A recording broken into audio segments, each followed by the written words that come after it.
இன்றைய சீன புத்தாண்டு கொண்டாட்டங்கள் ஒரு புதிய தொடக்கத்தை குறிக்கும் என்றும் நாட்டின் நலனுக்காக ஒற்றுமை குடும்ப பிணைப்புகளை வலுப்படுத்தும் என்றும் பிரதமர் டத்தோஸ்ரீ அன்வார் இப்ராஹிம் நம்பிக்கை தெரிவித்தார்.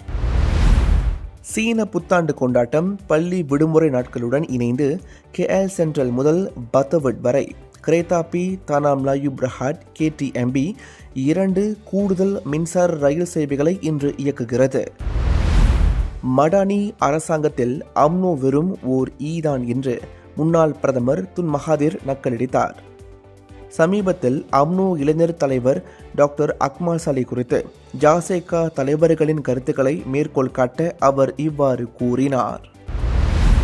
முன்னாள் பிரதமர் டத்தோஸ்ரீ நஜிப் ரசாக்கின் மனைவி டத்தீன் ஸ்ரீ ரோஸ்மா மன்சூர் தான் சூனியம் செய்ததாக அவதூறான காணொலி வெளியிட்ட டிக்டாக் பயனர் ஒருவர் மீது 1 மில்லியன் ரிங்கிட் இழப்பீடு கோரியுள்ளார்.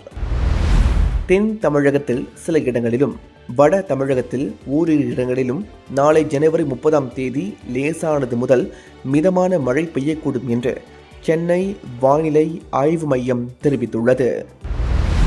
இந்தியாவின் வழிகாட்டுதல் பயன்பாட்டுக்கான NVS 2 செயற்கைக்கோள் GSLV ராக்கெட் மூலம் இன்று விண்ணில் செலுத்தப்படுகிறது.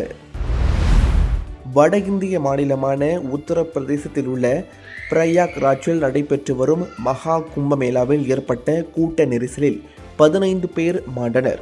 மேலும் நூற்றுக்கணக்கானோர் காயமுற்றதாக தகவல் வெளிவந்துள்ளது. மும்பை அகமதாபாத்தில் உலக புகழ்பெற்ற கோல்ட்பிளே இசை கச்சேரி வெற்றிகரமாக நடந்து முடிந்துள்ள நிலையில் உலகின் மிகப்பெரிய கலைஞர்கள் எல்லாம் தற்போது இந்தியா நோக்கி ஈர்க்கப்படுகிறார்கள் என்று பிரதமர் நரேந்திர மோடி பெருமிதம் தெரிவித்துள்ளார். பிரதமர் மோடியுடன் தொலைபேசியில் உரையாடியதைத் தொடர்ந்து அமெரிக்க அதிபர் டொனால்ட் ட்ரம்ப் அளித்த பேட்டியில் சீனா, இந்தியா உள்ளிட்ட நாடுகள் மீது கூடுதல் வரி விதிக்கப் போவதாக எச்சரித்துள்ளார்.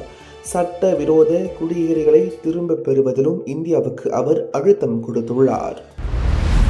பிரதமர் லாரன்ஸ் வாங் தேசிய தொழிற்சங்க காங்கிரஸ் தலைவர்களோடு சாங்கி விமான நிலையத்தின் 3ஆம் முனையத்தில் சீன புத்தாண்டு நிகழ்ச்சிகள் கலந்து கொண்டார்.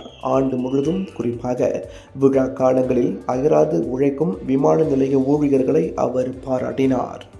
இது போன்ற மேலும் பல செய்திகளுக்கு நம்பிக்கையோடு தொடர்ந்து இணைந்திருங்கள். வணக்கம்.